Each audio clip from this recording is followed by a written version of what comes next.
आजको प्रस्तुतिको शीर्षक छ महामारीमा सहकारी व्यवस्थापन। महामारीमा कसरी व्यवस्थापन गर्ने भनेर सिकिसकेपछि महामारी सकिएपछि त यो नै हाम्रो मार्ग हुनेछ।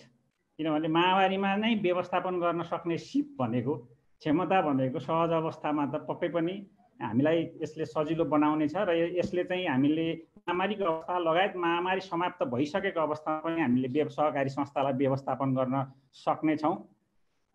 यस कार्यक्रम आयोजना जिल्ला सहकारी सङ्घ लिमिटेड दोलखा र सहकारी व्यवस्थापकहरूको मञ्च दोलखा CMF दोलखाको संयुक्त आयोजनामा यस कार्यक्रम आज हुन गइरहेको छ। म प्रस्तुतकर्ता ईश्वर नेउपाने, अघि नै मेरो परिचय भइसकेको छ। CMF दोलखा अध्यक्ष एवं प्रमुख कार्यकारी अधिकृत मिलिजुली कालिन्चोक साकोस दोलखा। अब आज प्रस्तुत हुने विषयहरू यहाँहरू समक्ष राख्ने अनुमति चाहन्छु। महामारीको अवस्था, सङ्कट व्यवस्थापन चक्र, नेतृत्व, सहकारी सङ्घ वा संस्थाको भूमिका, दोलखामा सहकारी क्षेत्रको परिदृश्य, सहकारी संस्थामा महामारीको प्रभाव, महामारीमा सहकारी व्यवस्थापन र महामारी सामना विधिको विषयमा आज हामी केही छलफल गर्नेछौँ। त्यसैगरी अन्तिममा संस्था कस्तो बनाउने भनेर एउटा जिज्ञासा राखेर यहाँहरू समक्ष म बिदा माग्नेछु। अब महामारीको अवस्थालाई हेर्दा यो हिजो बेलुकासम्मको अभिलेख हो। अब हामीले निको भए कति भनेर सुरु गर्नुपर्ने हुन्छ होला। हिजो बेलुकासम्मको अभिलेखमा 488 जना विषेक भएर घर फर्किसक्नु भएको अवस्था छ। त्यसैगरी विश्वभरिलाई हेर्ने हो भने 68 लाखभन्दा बढी सङ्क्रमित हुनुभएको अवस्था छ। विश्वभरिमा मृत्युको सङ्ख्या हेर्दाखेरि हिजोको डेटमा 3,49,895 छ। आज 4 लाख पुगिसकेको अवस्था छ। नेपाललाई मात्र हेर्ने हो भने 14 जनाको मृत्यु भइसकेको अवस्था छ। तर त्यो 14 तिर ध्यान दिनुभन्दा राज्यले त ध्यान दिनु पर्यो नै उपचारको लागि। हामीले आफ्नो मनलाई शान्ति बनाउनको लागि निको भएको सङ्ख्यामा ध्यान दिउँ भन्ने सहज हुन्छ, जुन 488 जना हुनुहुन्छ। अब जुन महामारीले हाम्रो सहकारी संस्थाहरूमा विभिन्न बाधा व्यवधानहरू ल्याइरहेको अवस्था छ। ग्रोथ हुनुपर्ने अवस्थामा कसैको केही मात्र वृद्धि भएको, कसैको कन्स्ट्यान्ट जतिको तति रहेको र कसैको वासलातमा केही थोरै थोरै घटेको अवस्था पनि हुनसक्छ। यसलाईबाट हामी आत्तिनु हुँदैन, यसलाई व्यवस्थापन गर्नुपर्छ। सङ्कटको घडीमा कसरी व्यवस्थापन गर्ने त भन्ने विषयमा जोखिम र चुनौतीको पहिचान गर्नु पर्यो।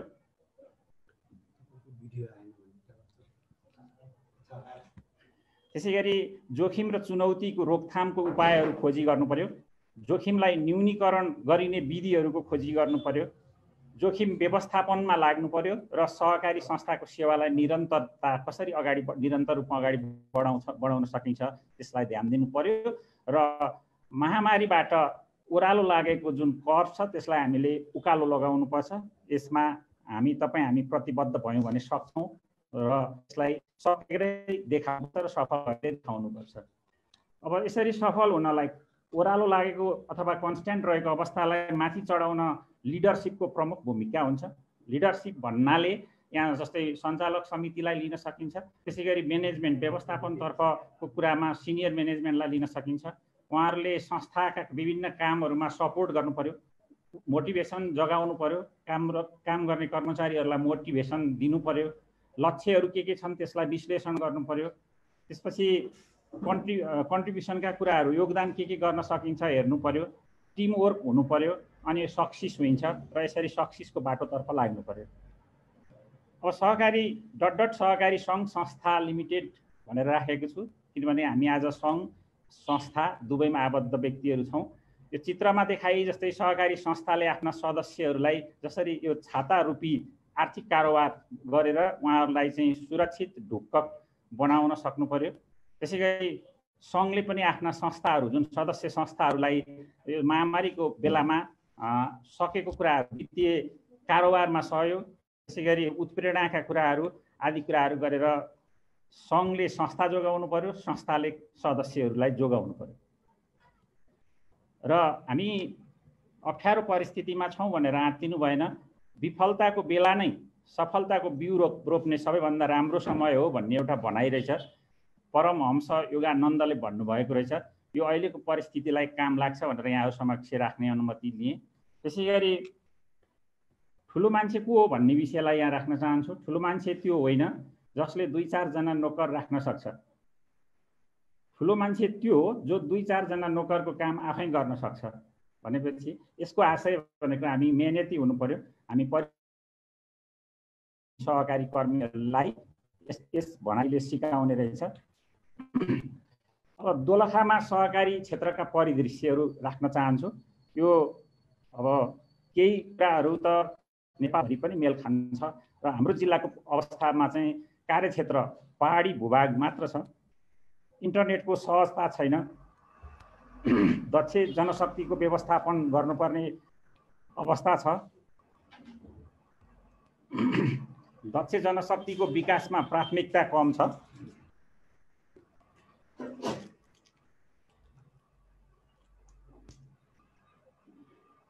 क्षमा चाहन्छु। त्यसैगरी दक्ष जनशक्तिको विकासमा प्राथमिकता कम पछाडि मानव संसाधनमा इच्छा शक्ति वृद्धि गराउनु पर्ने अवस्था छ।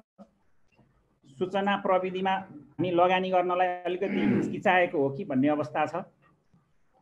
उत्प्रेरणाको अभाव छ। हुँदै नभएको होइन, उत्प्रेरणा हुनुपर्ने जति भएको देखिँदैन। सूचना प्रविधि क्षेत्रमा तालिमको अभाव छ। अनुसन्धान र विकासमा बजेट विनियोजनको अभाव देखिन्छ। नयाँ प्रविधिदेखि डराउने बानी छ। राम्रा भन्दा हाम्रा मानव संसाधन राख्ने बानी छ र यदा कदा सञ्चालक र कर्मचारीहरू बीच नाता छ। यो नाताको कारणले पनि सहकारी संस्थाहरूलाई चाहिँ चुस्त र दुरुस्त रूपमा अगाडि बढाउन केही बाधाहरू हुन सक्छ। अब सहकारी सङ्घ संस्थामा महामारीको प्रभाव चाहिँ कस्तो छ त भन्ने कुरा, जस्तै सबैभन्दा पहिला संस्थाको प्रभाव, संस्थालाई हेर्दा अहिले जुन महामारीमा पनि संस्थाले गर्नुपर्ने कार्यहरू के छ त? कानुनको परिपालना गर्नुपर्ने हो, कर्मचारी व्यवस्थापन, त्यसै गरी ऋण व्यवस्थापन, सङ्कट व्यवस्थापन, प्रविधि प्रयोग, सञ्चालन खर्च, त्यसै गरी सदस्य स्वास्थ्य सरोकारको विषय, बचत परिचालन, तरलता व्यवस्थापन, प्रभावकारी सुशासन, संस्थागत पुँजी, मुनाफा वा बचत अथवा नाफा देखाउने भन्ने कुरा सङ्कट छ। त्यसै गरी मानव संसाधन संस्थामा कार्यरत कर्मचारी सञ्चालक समितिहरूलाई, जस्तै कर्मचारीलाई हेर्ने हो भने जागिरको सुरक्षाको प्रश्न छ। जागिर रहन्छ रहँदैन भन्ने विषयवस्तु छ। घरबाटै काम गर्न समस्या छ किनभने हामी सबैसँग इन्टरनेटको पहुँच छैन। त्यसै गरी स्वास्थ्य सुरक्षा, अब हामी शेर सदस्यज्यूहरूसँग काम गर्नुपर्ने हुन्छ। हामीलाई सङ्क्रमण छ भने सदस्यज्यूहरूलाई सर्न सक्छ अथवा सदस्यज्यूहरूसँग सङ्क्रमण छ भने नि हामीलाई सर्न सक्छ। यस्तो स्वास्थ्यको विषयमा पनि चिन्ताको विषय छ। त्यसै गरी एउटा लक्ष्य तोकिएको छ, त्यो लक्ष्य प्राप्त गर्नको लागि कठिन अवस्था छ। सदस्य प्रविधिको प्रयोग, जस्तै शेर सदस्यज्यूहरूलाई हामीले प्रविधिको प्रयोग पूर्ण रूपमा प्रयोग गराउन सकिरहेको अवस्था छैन। अब हामीले प्रविधि प्रयोग गराउनलाई प्राथमिकता दिनुपर्ने अवस्था छ। त्यसै गरी निरन्तर सेवा दिनको लागि विविध समस्याहरू छ। मनोवैज्ञानिक चिन्ता, कता डर त्रासको समस्या, त्यसै गरी सदस्य स्वास्थ्य सरोकार, शेर सदस्यज्यूहरूलाई पनि कसरी स्वास्थ्य राख्न सकिन्छ अथवा सङ्क्रमणबाट कसरी जोगाउन सकिन्छ र जोगिनको लागि के कुरा सिकाउन सकिन्छ भन्ने चिन्ता छ। त्यसै गरी सामाजिक जिम्मेवारी, यो सञ्चालक समितिलाई चाहिँ जस्तै समाजमा विभिन्न खालका जिम्मेवारीहरू हुन्छन्, ती जिम्मेवारी पुरा गर्नुपर्ने चुनौतीहरू पनि छ। त्यसै गरी शेर सदस्य, उहाँहरूलाई जस्तै तिर्न सक्ने क्यापासिटीको कुरा, क्षमता, यदि ऋण लानु भएको छ भने उहाँहरूको अब बजार खुलेको अवस्था छैन, उत्पादित वस्तुहरू बिक्री भइरहेको अवस्था छैन। यस्तो अवस्थामा नगद आम्दानी कम छ। त्यसै गरी उहाँहरूलाई स्वास्थ्यको चिन्ता छ। प्रविधि प्रयोगमा हामीले सदस्यज्यूहरूलाई दक्ष बनाउन सकेका छैनौँ। उहाँहरू केही दक्ष हुनुहुन्छ, केही सिक्ने क्रममा हुनुहुन्छ। उहाँहरूलाई दक्ष बन्नको लागि अहिले एउटा आवश्यकता देखिएको छ। त्यस्तै भविष्यमा के हुन्छ, भविष्य भन्ने भविष्य अनिश्चितताको अवस्था छ। त्यसै गरी व्यवसाय डुब्ने डर छ। वित्तीय संस्थाबाट दबाब, लो के छ भनेरै पनि ऋण लगेको अवस्थामा फोन आउँछ, त्यो पनि एक हिसाबको दबाब नै हो। त्यो दबाबको अवस्था पनि छ। त्यसै गरी मनोवैज्ञानिक चिन्ता, भविष्यमा के होला भन्ने मनोवैज्ञानिक चिन्ता पनि रहेको अवस्था छ। अब महामारीमा सङ्कट व्यवस्थापनभित्र के छ भन्ने विषयवस्तु राख्न चाहन्छु। सङ्कट व्यवस्थापन कार्यदल र कार्यविधि बनाउन सक्छौँ। सदस्य सेवा व्यवस्थापनको कुरा छ, मानव संसाधन व्यवस्थापनको कुरा छ, तरलता व्यवस्थापन, पल्स व्यवस्थापन, त्यसैगरी सुशासन व्यवस्थापन, आन्तरिक नियन्त्रण, प्रविधि प्रयोग, वित्तीय साक्षरता, कार्यालय व्यवस्थापन, उत्पादन र बजारीकरण, महामारी सामना, यी विषयवस्तुहरूमा जान्छौँ। जस्तै सङ्कट व्यवस्थापन कार्यदल र कार्यविधि बनाउनु पर्ने हुन्छ सहकारी संस्थाहरूले। संस्थाको सञ्चालक समितिको पदाधिकारीको संयोजकत्वमा प्रमुख कार्यकारी अधिकृत वा व्यवस्थापक समेत समावेश हुने गरी सङ्कट व्यवस्थापन कार्यदल गठन गर्न सकिन्छ र यो अहिलेको सङ्कट महामारीलाई प्राथमिकतामा राखेर संस्थाका समस्याहरू समाधान गर्न सकिन्छ।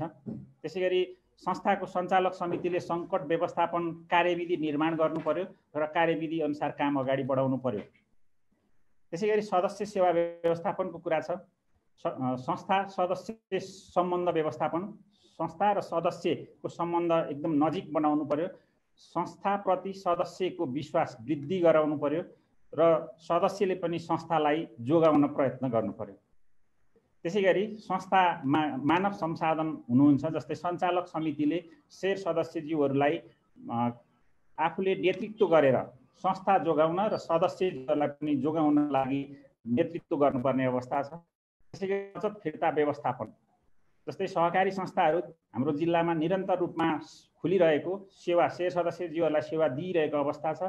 यस्तो अवस्थामा आत्तिएर बचत फिर्ता लगेर घरमा राख्नुपर्छ भन्ने लाग्दैन, किनभने निरन्तर सहकारी संस्थाहरूले सेवा प्रवाह गरिरहेको अवस्था छ।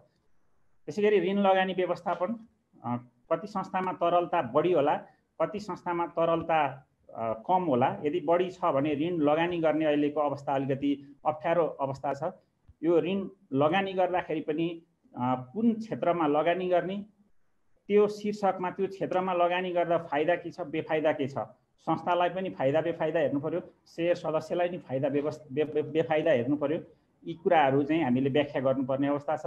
त्यसैगरी सूचना प्रवाह, सहकारी संस्थाहरूले आफ्नो शेयर सदस्यज्यूहरूलाई संस्थाको अवस्था जे छ त्यो हुबहु सूचनाको रूपमा प्रवाह गर्नु पर्यो, जसले गर्दा संस्था र सदस्यहरू बीच अपनत्व कायम हुन्छ। जस्तै हामीले शेयर सदस्यज्यूहरूलाई सूचना प्रवाह गर्दा 100% सही सूचना प्रवाह गर्नु पर्यो। 99% सही सूचना छ भने पनि त्यो चाहिँ 100% गलत हो भन्ने मान्यता राखेर जे छ त्यो सूचना चाहिँ शेयर सदस्यहरू माझ पुर्याउनु पर्छ। यो अहिलेको सहकारी संस्थाहरूले गर्नुपर्ने कुरा देखिन्छ। जस्तै संस्थाभित्र हेर्दा पनि साधारण सभा सबभन्दा माथिल्लो निकाय हो, त्योभन्दा मुनि सञ्चालक समिति र लेखा समिति हुनुहुन्छ, त्योभन्दा मुनि उपसमिति र कर्मचारीहरू हुनुहुन्छ। यी एक आपसमा सूचनाहरू प्रष्ट आदान प्रदान भएन भने अन्योलता सृजना हुन्छ, दुविधा सृजना हुन्छ र निरन्तर रूपमा कार्य सम्पादन गर्न केही अप्ठ्यारो असजिलो आउन सक्छ। त्यसैले हामीले समतल सूचना भनेको एउटै तह बीचमा अथवा तलबाट माथि र माथिबाट तल सूचनाहरू आदान प्रदानमा प्रभावकारिता दिनुपर्ने अवस्था छ। अब मानव संसाधन व्यवस्थापन, यसमा कार्यपालो, जस्तै कतिजना कर्मचारीले कति दिन काम गर्ने, त्यसपछि अरू बाँकी कर्मचारीले कति दिन काम गर्ने भनेर हामीले कार्यको पालो लगाउन सक्छौँ। यसरी पालो लगाइयो भने पनि काम गर्न सहज छ, किनभने अहिले लकडाउनकै अवस्था छ। लकडाउन खुलिसकेपछि त सरल रूपमा काम अगाडि बढाउन सकिएला। त्यसैगरी स्वास्थ्यको सुरक्षा, कर्मचारीहरूको स्वास्थ्यप्रति चिन्ता व्यक्त गर्नुपर्ने अवस्था छ, किनभने सङ्क्रमणले हामीलाई अप्ठ्यारो पार्न सक्छ। जुन कर्मचारीहरूलाई सुरक्षित बनाएर मात्र काम लगाउनु पर्ने अवस्था छ। त्यसैगरी उत्प्रेरणा, मोटिभेसनको कुरा, लिडरले आफू अगाडि बढेर कर्मचारीलाई काममा उत्प्रेरित गराउनु पर्ने अवस्था देखिन्छ। हामीले बोस नबनी लिडर बन्न सिक्नुपर्ने अवस्था छ र लिडर बनिएर हामीले काम लगाउनु पर्ने अवस्था छ। जागिरको सुरक्षा, कता कता जागिर जाने पो हो कि भनेर चिन्तित भएर, जस्तै यहाँ पिक्चरमा पनि देख्न सकिन्छ, ल्यापटपले टाउको छोपेर बसेको अवस्था देखिन्छ। अब यस्तो चिन्ता छ भने त्यो चिन्ता हटाउने काम पनि सञ्चालक समितिको हुन्छ र सिनियर म्यानेजमेन्ट कर्मचारीहरूको हुन्छ। त्यसैगरी सहयोगी भावना, अरूलाई सिकाउने, नजानेको कुरा सिकाउने कुरा रह्यो र माथि तान्ने कुरा रह्यो, सहयोगी भावना विकास गर्नुपर्ने अवस्था छ। त्यसैगरी अध्ययनशील प्रवृत्ति, हामी कर्मचारीहरूले सहकारी संस्थासँग सम्बन्धित ऐन नियमावलीहरू संस्थाको विनियम र कार्यविधिहरू बारेमा अध्ययन गर्नुपर्ने अवस्था छ। यसलाई अध्ययनशीलतालाई निरन्तरता दिन सक्यौँ भने भावी हाम्रो क्षमता वृद्धि हुँदै जान्छ। त्यसैगरी तरलता व्यवस्थापन, जम्मा बचतको न्यूनतम 15 देखि 20% सम्म संस्थामा तरलता हुनुपर्छ, नत्र कुनै दिन सङ्कट आउन सक्छ। जस्तै कुनै संस्थाको एउटा सानो उदाहरण मात्र यहाँ राखेको छु। 1 लाख बचत छ भने त्यसको 15 देखि 20% तरल भनेको 1 लाखको 15% भने 15,000 हुन्छ। त्यसैगरी 20% निकाल्यौँ भने 20,000 हुन्छ। कुनै पनि सहकारी संस्थाको 1 लाख बचत छ, शेयर सदस्यहरूबाट सङ्कलन गरेको बचत 1 लाख छ भने उसले संस्थामा र ब्याङ्कमा, संस्थाको भल्ट र ब्याङ्कमा गरेर 20,000 सम्म, 15,000 देखि 20,000 सम्म चाहिँ लिक्विडिटी कायम गर्नु पर्यो, होइन भने सङ्कट आउँछ। त्यसैगरी पोर्टफोलियो व्यवस्थापन सहित तरलता चाहिँ सहकारी सञ्जालमै राख्नु पर्यो। अघि ऋषिराज घिमिरे सरले पनि यो कुरालाई जोड दिनुभएको छ। सहकारी सञ्जाल भनेका सङ्घहरू जस्तै बचत सङ्घ, सहकारी सङ्घ, नेस्कुन, त्यसैगरी राष्ट्रिय सहकारी ब्याङ्क सञ्जालभित्र हामीले प्राथमिकता दियौँ भने हामीलाई निकाल्न पनि सहज हुँदो रहेछ। यो केही भोगाइका कुराहरू पनि हो। त्यसैगरी तरलता कम भए ऋण माग गर्नु पर्यो। ऋण माग तरलतालाई 15 देखि 20% कायम गर्नु पर्यो। र तरलता बढी छ भने ऋणका प्रोडक्टहरू, नयाँ नयाँ प्रोडक्टहरू सृजना गरेर हामीले ऋण लगानीलाई प्राथमिकता दिनु पर्यो। त्यसैगरी व्यवस्थापनको कुरा, भाका नआएको ऋणको लागि सञ्चित पश्चात मात्र नाफा देखाउनु पर्यो। सञ्चितलाई वास्ता नगरी नाफा देखाउन पाइँदैन। यदि त्यसरी नाफा देखाएर कर तिरियो र कुनै शेयर सदस्यले उजुर हाल्नुभयो भने त्यो चाहिँ काल्पनिक नाफा बापत तिरेको कर सञ्चालक समितिले बेहोर्नुपर्छ। त्यसैले प्रोभिजनलाई ध्यान दिनको लागि अनुरोध गर्छु। त्यसैगरी जम्मा सम्पत्तिमा बचत 70 देखि 80% हुनु पर्यो। त्यसैगरी जम्मा सम्पत्तिमा ऋण लगानी 70 देखि 80% हुनु पर्यो। त्यसैगरी जम्मा ऋण लगानीमा भाका नआएको ऋण यो चाहिँ 5% भन्दा तल हुनु पर्यो। नेस्कुनले एउटा मार्गदर्शन जारी गर्नुभएको छ, जुन चैतबाट महामारी सुरु भयो। फागुन मसान्तलाई आधार मानेर भाका नआएको ऋण हिसाब गर्ने, फागुन मसान्तभन्दा पछाडि महामारी पिरियड भाका नआएको ऋणलाई छुट्टै कोलम बनाएर प्राथमिकतामा राखेर त्यसलाई सञ्चित अहिले नगर्दा पनि हुन्छ भन्ने निर्देशन आएको छ। हामीले त्यो अनुसार पनि पुँजी यो न्यूनतम 5% हुनुपर्छ भनिएको छ। र यो हिजो नेस्कुनले आयोजना गरेको एउटा कार्यक्रम थियो, त्यसमा स्थिरीकरण कोष सम्बन्धी कुरा थियो। त्यो स्थिरीकरण कोषमा आबद्ध हुनको लागि पनि न्यूनतम संस्थागत पुँजी 2.5% पाइने हुनाले हामीले संस्थागत पुँजीको पनि व्यवस्थापन गर्नुपर्ने अवस्था छ। र अहिले यो वर्ष हामीले धेरै संस्थागत पुँजीमा वृद्धि गर्न सक्ने हाम्रो सहकारी संस्थाहरूको क्षमता हुँदैन, किनभने यो नाफासँग जोडिएको हुन्छ। यो वर्ष नाफा कमाउन अथवा नाफा देखाउनको लागि सङ्कटको अवस्था छ। त्यसैगरी सुशासन व्यवस्थापनको कुरा छ। हामी महामारीमा छौँ। महामारीमा भए पनि सुशासनलाई चाहिँ व्यवस्था गर्यौँ भने भविष्यमा ठुलो सङ्कट आइपर्न सक्छ। त्यसैले महामारीमै भए पनि नीति कार्यविधि अनुसार कार्य सम्पादन गर्नु पर्यो। नीति कार्यविधि अनुसार कार्य गरेर मात्र भएन, निर्णय अनुसार काम गर्नु पर्यो।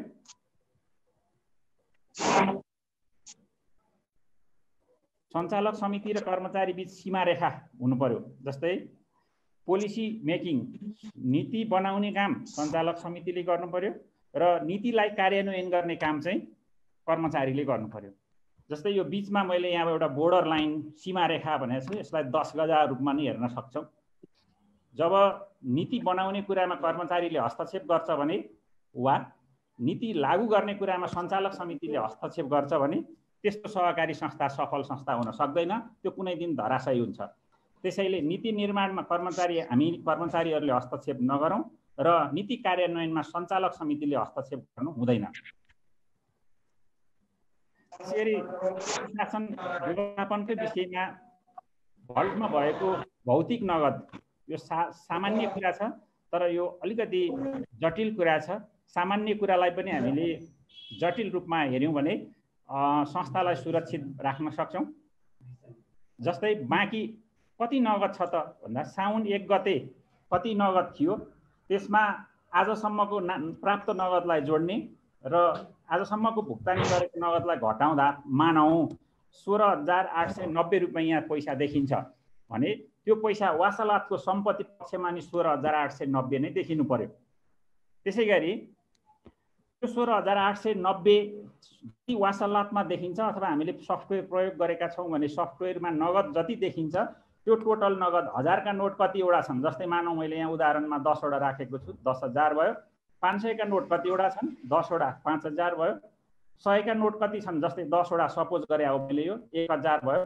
त्यसै गरी 50 को, 20 को, 10 को, 5 को, 2 को, 1 को र सिक्का सहित कति छ भनेर टोटल हेर्दा कति हुनु पर्यो, 16,890 नै हुनु पर्यो। त्यसै गरी अब यो विवरणमा मात्रै देखिएर भएन, यो पैसा भल्टमा हुनु पर्यो। यो भल्ट भित्र छ कि छैन त, जति वासलातमा छ, जति नगद विवरणमा छ त्यति रुपैयाँ भल्टमा छ कि छैन भनेर हेर्नु पर्यो। जति नगद विवरणमा पैसा देखिन्छ, जति वासलातमा देखिन्छ त्यति नै रकम हामीले भल्ट भित्र पाउनु पर्ने हुन्छ। यदि यस्तो भएन भने त्यस संस्थाका कर्मचारी फस्छन् अथवा क्यासको जिम्मा कसले लिएको छ, क्यास नगदको जिम्मा लिने व्यक्तिलाई चाहिँ प्रश्न चिन्ह खडा हुन्छ। सुशासन व्यवस्थापनकै क्रममा भल्टमा भएको भौतिक नगदकै विषयमा लेखा अधिकृतसँग चाबी हुनु पर्यो एउटा, र अर्को चाबी चाहिँ काउन्टर प्रमुखसँग हुनु पर्यो। यो मैले यहाँ जे उल्लेख गरेँ त्यही पद हुनुपर्छ भन्ने छैन, तर भल्टको चाबी 2 जनासँग हुनु पर्यो, फरक फरक व्यक्तिसँग हुनु पर्यो। त्यसै गरी भल्टभित्र नगद विवरण हुनु पर्यो। भल्ट रुममा गएको र आएको अवधि अभिलेख गर्नु पर्यो, को छिर्यो भल्टमा भन्ने सहित अभिलेख गर्नुपर्ने हुन्छ। त्यसै गरी भल्टमा राखिने नगदको बिमा, यसको साथै काउन्टरको बिमा, त्यसै गरी क्यास इन ट्रान्जिट, बजारमा हिँड्दा नगद बोकेर हिँड्दा हुने जोखिमलाई न्यूनीकरण गर्न क्यास इन ट्रान्जिटको पनि बिमा गर्नुपर्ने अवस्था हुन्छ। त्यसै गरी भल्टमा राखिएको नगदको बेला बेलामा परीक्षण गर्नु पर्यो। कहिले लेखा संयोजकले गर्ने होला, कहिले कोषाध्यक्षले गर्ने होला, कहिले म्यानेजरले गर्ने होला, अथवा लेखा अधिकृतले गर्ने होला। लेखा अधिकृत र म्यानेजर मिलेर चलाउन सक्छन्, कोषाध्यक्षले निरीक्षण गर्नुहोस्। म्यानेजर र कोषाध्यक्ष मिलेको हुन सक्छन्, लेखा संयोजकले निरीक्षण गर्नुहोस्। त्यसै गरी अध्यक्षले निरीक्षण गर्नुहोस्, आन्तरिक लेखा परीक्षणले निरीक्षण गर्नुहोस्, बाह्य लेखा परीक्षणले पनि निरीक्षण गर्न सक्छ। त्यो चाहिँ उहाँहरूको इच्छामा भर पर्ने विषय भयो। त्यसै गरी भल्टको चाबीको लिखित जिम्मेवारी, कसले भल्टको चाबी बोक्नु हो त, त्यसको लिखित जिम्मेवारी कार्य विवरणमा उल्लेख गरेर दिनुपर्ने हुन्छ। जस्तै कागजपत्रहरूको तयारी र सुरक्षालाई निरन्तरता दिनु पर्यो। सञ्चालक समितिको भाका नआएको ऋण दोसरी बनाएर हेर्नु पर्यो। दोसरी भनेको सञ्चालक समिति र कर्मचारीहरूले पकलले ऋण कुन कुन दिनमा कति कति खानुभयो, तोकेको समयमा किस्ता कति कति बुझाउनु भयो, बुझाउन बाँकी ऋण कति छ, बुझाउन बाँकी ब्याज कति छ भनेर सञ्चालक समितिको, कर्मचारीको र उनीहरूका आफन्तको छुट्टै एजिङ ऋणको विवरण बनाइन्छ। त्यसलाई हामी छोटोमा दोसरी भन्छौँ। यो दोसरी बनाएर सञ्चालक समितिमा विश्लेषण गर्ने कामलाई निरन्तरता दिनु पर्यो। त्यसै गरी नीति कार्यक्रम र बजेट निर्माणको कुरा छ, जुन हाम्रो प्रत्येक वर्ष साधारण सभा असोज कार्तिक महिनातिर हुने गर्छ। त्यो असोज कार्तिक महिनाभन्दा अगाडि खर्च गर्नको लागि अन्तरिम योजना र बजेटको निर्माण गर्नुपर्ने हुन्छ। त्यो बजेट निर्माण कार्य असार महिनाभित्रै सम्पन्न गरिसक्नु पर्यो। सञ्चालक समितिबाट पास गरेर उता साधारण सभामा लाने भनेर निर्णय गर्नु पर्यो, नत्र भए साउन 1 गतेबाट गरिने खर्च अवैधानिक हुन्छ। त्यसै गरी व्यावसायिक योजना निर्माण गर्नु पर्यो र सोही अनुसार कार्य सम्पन्न गर्दै अगाडि बढ्नु पर्यो। आन्तरिक एवं बाह्य परीक्षण कुरा छ, यसलाई निरन्तरता दिनु पर्यो। कर तथा दायित्वहरू छन् भने समय बुझायौँ भने हाम्रो दायित्व कम पर्छ, त्यसैले ब्याज तिरेर जरिवाना तिर्नतिर नलागेर भनेकै बेलामा बुझाउन सक्यौँ भने राम्रो हुन्छ। सम्बन्धित नियमनकारी निकायमा प्रतिवेदन तोकेकै समयमा बुझाउनु पर्यो। सदस्य पहिचान फारम भर्नु पर्यो। जस्तै यहाँ मैले पिक्चरमा देखाएको जस्तो अनुहारै नचिनिने भनेको जस्तै हो। सदस्य पहिचान फारम यदि क्लियर छैन भने यो चाहिँ सम्पत्ति शुद्धिकरण निवारण ऐन 2064 अनुसार हामीले सदस्य पहिचान फारम भर्नुपर्ने बाध्यात्मक अवस्था छ। त्यसैले यसलाई पूर्णता गर्नु पर्यो। त्यसै गरी कोमिक सफ्टवेयरमा डाटा पोस्टिङ गर्नु पर्यो। अहिले नयाँ कुरा जुन अहिले मन्त्रालय स्तरबाटै सरकारीसँग सम्बन्धित मन्त्रालय स्तरबाटै उठेको कुरा सामाजिक परीक्षण उठेको छ, यसको कार्यविधि निर्माण गरी यसलाई अगाडि बढाउनु पर्यो। त्यसैगरी लेखा सुपरिवेक्षण समितिको सक्रियता पर्यो। प्रमुख कार्यकारी अधिकृत वा व्यवस्थापक लेखा अधिकृत आन्तरिक लेखा परीक्षकहरूको चाहिँ आन्तरिक नियन्त्रण प्रणालीमा सक्रियता हुनु पर्यो। जस्तै अब प्रविधि प्रयोग अवस्था छ। हामी सहकारी संस्थाले आफ्ना सदस्यहरूलाई प्रविधिको बारेमा सिकाउन सकेका छैनौँ, प्रयोग गर्नको लागि अनुरोध गर्न सकेको अवस्था छैन। उहाँहरूले प्रविधि प्रयोग नगरे हामीले सिकाउन नसकेर भन्नु पर्यो, हामीले गल्ती स्वीकार्नु पर्यो। यस्तो अवस्थाले गर्दा पैसा झिक्न ब्याङ्कमै कता संस्थामै भिड बनायौँ भने मात्रै संस्था चाहिँ धेरै अगाडि अग्ररूपमा सञ्चालन भएको फिलिङ भएको जस्तो देखिन्छ। तर प्रविधिलाई प्रयोग गरायौँ भने घरमै बसेर सम्पूर्ण कारोबारहरू गर्न सकिन्छ। त्यसैले प्रविधिलाई प्राथमिकता दिनुपर्ने देखिन्छ। यसको लागि भरपर्दो सफ्टवेयरको प्रयोग गर्नु पर्यो। यसबाट हामीले एटिएम सेवा दिन सक्छौँ शेयर सदस्यज्यूहरूलाई, क्युआर कोडको व्यवस्था गरेर कारोबार सहज बनाउन सक्छौँ। संस्थाका डाटाहरू क्लाउड ब्याकअपमा राख्नुपर्ने अवस्था छ। हामी अहिले खातामै छौँ, कति साधारण सफ्टवेयरमा छौँ, कति सफ्टवेयरमा छौँ। ती डाटाहरू यदि सफ्टवेयर उड्यो भने अथवा त्यो कम्प्युटर बिग्रियो भनेदेखि त्यसको सेभ कहाँ जाने, अलिकति हामी कन्फ्युज अवस्थामा छौँ। यसको लागि सुरक्षित हुन क्लाउड ब्याकअपमा चाहिँ हामीले सेभ गर्ने सिस्टम राख्यौँ भने यदि हाम्रो अफिस पूर्ण ध्वस्त भए पनि हाम्रो डाटाहरू चाहिँ सेभ भएर बसेको अवस्था हुन्छ। त्यसैले क्लाउड ब्याकअपमा जानेसम्म मनस्थिति बनाउनको लागि अनुरोध गर्छु। त्यसै गरी सहकारी संस्थामा सीसी क्यामेराहरूको प्रयोग गर्नुपर्ने हुन्छ। यो गर्नु हामी कति संस्थाले गरेका छौँ, कति संस्थाले गरेका छैनौँ, तर गर्नुपर्ने अवस्था देखिन्छ। त्यसै गरी मोबाइल ब्याङ्किङ, अहिले सहकारी संस्थाको पैसा ब्याङ्कमा ट्रान्सफर गर्न सक्ने विधि आइसकेको छ। त्यसै गरी एउटा खाताको पैसा, सहकारी संस्थाकै एक सदस्यको पैसा आफ्नै अर्को खातामा वा अन्य सदस्यको खातामा सहजै पठाउन मिल्ने अवस्था आइसकेको छ। त्यति मात्र नभएर सहकारी संस्थाको पैसा वाणिज्य ब्याङ्कहरूमा, त्यसै गरी विकास ब्याङ्कहरूमा, त्यसै गरी फाइनान्स कम्पनीहरूमा पठाउन सक्ने सुविधाहरू आइसकेको छ। यस्ता सुविधाहरू हामीले शेयर सदस्यहरूलाई पस्किन सक्नु पर्यो। विभिन्न बिल भुक्तानीहरू मोबाइलकै माध्यमबाट गर्न हामीले शेयर सदस्यहरूलाई सिकाउन सकिरहेको अवस्था छैन। यसलाई बजेट विनियोजन गरेर, किनभने बजेट बन्दैछ, साउन महिना आउँदैछ, हामीले यही जेठमा अथवा असारमा बजेट बनाउँछौँ। बजेटमा प्रविधिलाई प्राथमिकता दिएर चाहिँ बजेट विनियोजन गर्नको लागि पनि म सम्पूर्ण सञ्चालकज्यूहरू र कर्मचारी साथीहरूमा अनुरोध पनि गर्छु। त्यसै गरी वित्तीय साक्षरता कार्यक्रम, जस्तै अहिले महामारीको बेला छ, यतिखेर हामीले यहाँ माथि मैले आम्दानीमा प्लस र खर्चमा माइनस गरेको देखाएको छु। जस्तै यहाँ एउटा बजेट, सामान्य बजेट छ, जम्मा आम्दानी 40,000 तर खर्च 42,000, 2,000 घाटाको बजेट देखिएको छ। किनभने महामारीमा हाम्रो आम्दानी घटेको हुनसक्छ भन्ने यो एजम्सन हो। त्यसैले प्लस आम्दानीतिर प्लस गर्न खोज्नु पर्यो। यदि आम्दानीमा प्लस गर्ने तत्काल चाहिँ समस्या छ भने नि खर्चमा माइनस गर्न सक्छौँ। त्यस कारणले गर्दा हामीले खर्चलाई घटाएर भए पनि आफ्नो सक्षमता, वित्तीय सक्षमता देखाउनु पर्यो। हामी विभिन्न सहकारी संस्थाहरूले वित्तीय साक्षरता कार्यक्रम अन्तर्गत आम्दानी र खर्चको पुस्तिका चाहिँ तयार पार्न सक्छौँ। तयार पारेर वितरण गर्ने र त्यसमा भर्नको लागि उहाँहरूलाई तालिम दिनको लागि बजेट विनियोजन गर्नु पर्यो। किनभने हामी बजेटमा उल्लेख गरिएको बाहेक हामी खर्च गर्न सक्दैनौँ।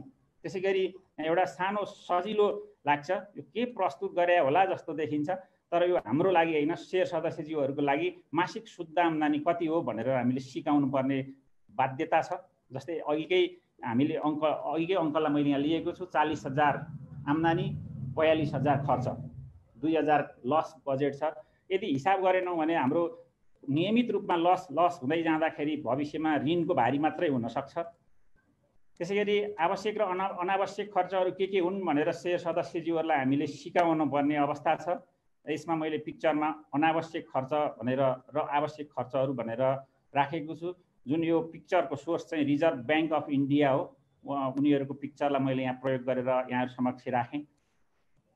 त्यसै गरी कुन चाहिँ सही तरिका त, पहिला बजार गएर जोगिएको पैसा मात्रै जोगाउने कि अथवा पहिला पैसा खुत्रुकेमा अथवा ट्याङ्कामा हालेर यति मात्रै खर्च गर्छु भनेर योजनाबद्ध खर्च गर्ने, यो कुरा हामीले शेयर सदस्यज्यूहरूलाई अलिक प्राथमिकतामा राखेर सिकाउनु पर्ने देखिन्छ। यो महामारीमा पनि अत्यावश्यक छ, महामारी सकिएको सहज अवस्थामा पनि यो आवश्यक देखिन्छ। त्यस्तै क्षमतामा आधारित ऋण भन्ने कुरा प्राथमिकता दिनुपर्ने अवस्था छ। हामीले उहाँको तिर्न सक्ने क्षमता कति हो भनेर उहाँहरूलाई बुझाउनुपर्छ। यसरी बुझाउँदा सेयर सदस्यज्यूहरू पनि रिसाउन हुँदैन, नरिसाउने भाषा प्रयोग गर्नु पर्यो। त्यो भाषा प्रयोग गराएर ऋणको भारी कम बोकाउन सक्यौँ भने हाम्रा सेयर सदस्यहरूलाई सुरक्षा हुन्छ। सदस्य सुरक्षणको सिद्धान्तलाई अवलम्बन गरेको देखिन्छ। त्यसैगरी कार्यालय व्यवस्थापनको कुरा राख्छु म। फाइलिङ व्यवस्थाहरूलाई उत्कृष्ट बनाउन सक्छौँ अहिले, किनभने सदस्यज्यूहरू धेरै आइराख्नु भएको अवस्था छैन। कार्यालयको इन्टरनल पार्टलाई हामीले आकर्षक बनाएर डिजाइन गर्न सक्छौँ। र त्यसैगरी यो 5S भन्ने एउटा नयाँ कन्सेप्ट छ, यो चाहिँ मैले आज यहाँहरूलाई अनुरोध गरेँ। धेरै साथीहरूलाई त थाहा छ, धेरै सञ्चालकज्यूहरूलाई थाहा छ। यदि हामी कोही अनभिज्ञ छौँ भने यो कसरी कार्यालयलाई व्यवस्थित बनाउन सकिन्छ भन्ने नीति हो। यो जापानबाट विकास भएको कन्सेप्ट रहेछ, जुन सहकारी संस्थामा प्रयोग गर्दा हामीले A1 संस्था बनाउन सक्छौँ। त्यसैले यसलाई खोजेर अध्ययन गर्नको लागि अनुरोध पनि गर्छु। त्यसैगरी अब अहिले महामारी फैलिरहेको अवस्था छ। वैदेशिक रोजगार कटौती भएकोले रेमिट्यान्स घट्ने अवस्था छ। वैदेशिक रोजगारबाट फिर्ता आउने क्रम जारी छ। हाम्रो दाजुभाइ दिदीबहिनीहरू आइराख्नु भएको अवस्था छ। खाद्यान्न आयात गर्ने देशहरूमा पनि महामारी छ।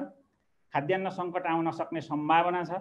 त्यसैले बाँझो खेतबारीमा कृषि उत्पादन आवश्यक देखिएको छ। हामी आफै पनि कति सक्छौँ लाग्नुपर्ने अवस्था छ र हाम्रा सेयर सदस्यज्यूहरूलाई पनि लाग्नको लागि एकदम प्राथमिकतामा राखेर अनुरोध गर्नुपर्ने अवस्था छ।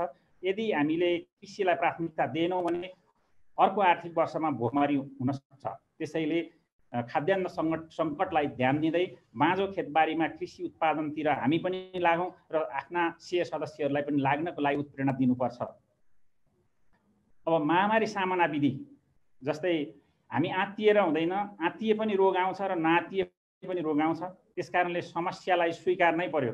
अब रोग लाग्यो भने पनि के गर्नु त भनेर स्वीकार्नु पर्यो। तर स्वीकार्नु भनेको लत्तै छोड्नु होइन, सुरक्षाका उपायहरू अपनाउनु पर्यो। जे होला होला भनेर चिन्ता नलिने, आनन्द लिनु पर्यो, धैर्यता कायम गर्नु पर्यो र लागिहालेमा उपचार गर्नु पर्यो। जस्तै समस्यालाई स्वीकार्दा यो समस्या हामीलाई मात्र होइन सबैलाई आउने हुनाले नडराउँ र आइहाल्छ भनेर समस्यालाई स्वीकार गरौँ। त्यसैगरी स्वीकार्नु भनेको केही नगरी बस्ने होइन, महामारीबाट जोगिनको लागि विभिन्न सुरक्षाका उपायहरू अपनाउने काम गरौँ। त्यसैगरी आनन्द लिनु पर्यो, विभिन्न कुराको चिन्ता नलिउँ। यस्तो बेलामा पुराना घटना र भविष्यमा आइपर्ने काल्पनिक घटनाहरू सम्झेर चिन्तामा पर्न सकिन्छ। यस्तो नगरी आनन्द लिएर बस्ने र बरु अलिकति सङ्गीतका कुराहरूलाई प्राथमिकता दिने र जुन केही नयाँ कुराहरू गर्नको लागि हामीले समयलाई खर्च्यौँ भनेदेखि आनन्द लिन सक्छौँ, चिन्ता कम हुन्छ। त्यसैगरी धैर्यता लिनु पर्यो। यो महामारी फैलियो भनेर नआत्तियौँ, अब यो एक दिन साम्य हुन्छ, त्यसैले धैर्यता लिने काम गरौँ र अन्तिम उपाय यदि रोग लागिहाल्यो भने, लक्षण देखिहाल्यो भने नआत्तियौँ, उपचार गरौँ। किनभने विषेक हुनेको सङ्ख्या अत्याधिक छ, त्यसैले हामी आत्तिनु हुँदैन। यो जसरी मैले सिकेँ, यो राष्ट्रिय सहकारी ब्याङ्क लिमिटेडबाट मैले सिकेको कुराहरू यहाँ समक्ष यो 5वटा कुराहरू राखेँ। राष्ट्रिय सहकारी ब्याङ्क लिमिटेडलाई विशेष धन्यवाद दिँदै अब मेरो काँधमा भएको कुरा यहाँहरूलाई नि बाँडी, यहाँले पनि आफ्ना संस्थाका सेयर सदस्यहरूलाई यी 5 कुरा सिकाउनको लागि अनुरोध गर्छु। अब व्यवस्थापन गरी संस्था कस्तो बनाउने अन्तिममा पुग्न लागि म यहाँ 2टा गाजर देखाएको छु। अब हामीले संस्था कस्तो बनाउने हो, 2टा गाजर मध्ये अब यहाँहरूले विश्लेषण गर्नुहोस् र आफ्नो संस्थालाई कुन चाहिँ गाजर बनाउने हो यस कुरामा योजना बनाएर अगाडि बढ्नको लागि अनुरोध गर्छु। र एउटा भनाइ राख्छु, the positive thinker sees the invisible. यदि सकारात्मक सोच राख्ने व्यक्ति छ भने अरूले देख्न नसकेको कुरा देख्न सक्छ। फिल द इन्टेन्जेबल, अरूले छुन नसक्ने कुरालाई उसले छोएको महसुस गर्न सक्छ। एन्ड एचिभ द इम्पोसिबल, अरूले गर्नै नसक्ने कुरा चाहिँ पोजिटिभ थिङ्करले, सकारात्मक सोच राख्ने व्यक्तिले गर्न सक्छ। त्यसैले माथि मैले प्रस्तुत गरेका कुराहरू कति कुराहरू चाहिँ यस्तो पनि हुन्छ भनेर सोच्नु भएको छ भने मेरो अनुरोध छ, सकारात्मक सोच राख्नुहोस्। पक्कै अरूले नछोएको कुरा छुन सक्छौँ, अरूले नदेखेको कुरा देख्न सक्छौँ भन्ने अनुरोध गर्छु। त्यसैगरी यहाँ एउटा तस्बिर राख्न चाहन्छु, एउटा पिक्चर छ। The first step is always the hardest भनेको छ। यहाँ पहिलो स्टेपमा उक्लिनको लागि मान्छेभन्दा अल्को देखिन्छ, तर हामी पहिलो स्टेप जब कामको सुरुवात गर्न गाह्रो हुन्छ भन्ने आशय व्यक्त गर्छु। जब कामको सुरुवात भइसक्छ त्यसपछि स्टेप 2, स्टेप 3, स्टेप 4 भनेको सहज बाटोहरू हुन्छ। त्यसैले हामीले नगरेका कुराहरू सुरुवात गर्नु मात्रै गाह्रो हो। सुरु गरिसकेपछि हामीले निरन्तर रूपमा यसलाई अगाडि बढाउन सक्छौँ। यो मैले सहकारी संस्थासँगै जोडेको छु। जस्तै प्रविधिका कुरा हुन सक्छन्, त्यस्तै गरी सुशासनका कुराहरू हुन सक्छन्, त्यसै गरी पल्स नियमनका कुराहरू हुन सक्छन्। हामीले सुरु गर्दाखेरि असहज जस्तो लाग्छ, तर हामीले दोस्रो स्टेप तेस्रो स्टेपबाट सहजता महसुस गर्न सक्छौँ। यो यहाँहरू समक्ष अनुरोध गरेँ। र अर्को एउटा भनाइ, सफल व्यक्तिहरू फरक कुरा गर्दैनन्, उनीहरू उही कुरा गर्छन् तर फरक ढङ्गले गर्छन्, त्यही भएर उनीहरू सफल हुन्छन्। हामीले पनि यही भनाइ, जुन यो शिव खेराको भनाइलाई मनन गर्दै अगाडि बढ्नुपर्छ। यति भन्दै यहाँहरूको जिज्ञासा, मेरो प्रस्तुतिमा केही जिज्ञासा छ भने, र म पनि एउटा सहकारी संस्थामा काम गर्ने कर्मचारी हुँ, त्यही कर्मचारी भएको नाताले यहाँहरूको सुझाव धेरै अपेक्षा छ, सुझावको भोको छु। त्यसैले यहाँले सुझाव राखिदिनुहुन्छ र केही प्रस्तुतिमा केही जिज्ञासा छ भने जिज्ञासा राखिदिनुहुन्छ भन्दै मेरो प्रस्तुतिलाई अहिले यहीँ टुङ्ग्याउँछु।